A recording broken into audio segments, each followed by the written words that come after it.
उपस्थित राहा आणि वेळ द्या.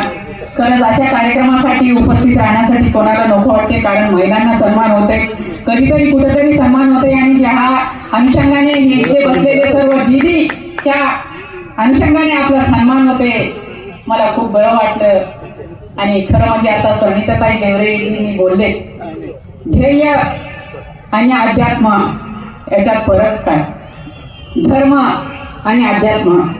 धर्म म्हणजे सर्वांचे धर्म असत असते, जात पात असते, पण अध्यात्म हे सर्वांचं एकच असते. या अनुषंगाने आपल्याला मार्गदर्शन करतील. आणि खरं म्हणजे इथं भाषण करण्याचं संधी कोणाला मिळत नाही, पण मी आणि प्रणिताताई खरं म्हणजे नशिबान समजतो, कारण त्यांच्या प्रवचन ऐकण्यासाठी आपण इथं आलेलो आहोत.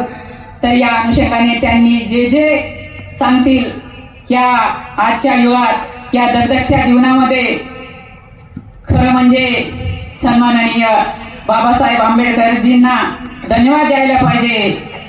शिका, संघटित व्हा, संघर्ष करा मध्ये.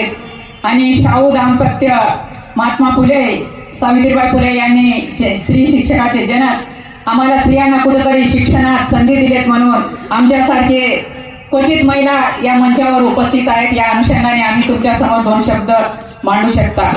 खरं म्हणजे स्त्री जीवनाचं एक उदाहरण देते मी. स्त्री म्हणजे काय? स्त्री म्हणजे काय? एका नातीनं आपल्या आजीला विचारलं, अगं आजी, स्त्री म्हणजे काय ग? अगं आजी, स्त्री म्हणजे काय? तर त्या आजीनं एकदम समजून सांगितलं, अगं पोरी, स्त्री म्हणजे काहीच नाही ग. स्त्री सुद्धा एक मनुष्य असते, तिला पण तिचं आयुष्य असते. अगं पोरी, स्त्री सुद्धा मनुष्य असते, तिला पण तिचं आयुष्य असते. डिवचली तर वाघीण असते, तुडवली तर नागिन असते, तिला पण आयुष्य असते ग पोरी. ताण्या बाळाची नीद असते, कडाळली तर बीज असते.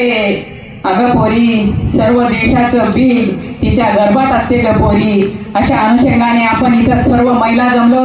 खरं म्हणजे या महिलांना बरेच ठिकाणी संधी मिळायला पाहिजे. त्यांनी या प्रवचनामधून सांगतीलच, त्यांनी जे जे सांगतील ते आपले आत्मचिंतन करावं आणि त्यांनी जे जे सांगतील चांगलं आपल्या अध्यात्मात रुजू करावे आणि बाकीचे खराब गोष्टी आपण सोडून द्यावे अशी मी आशा करते.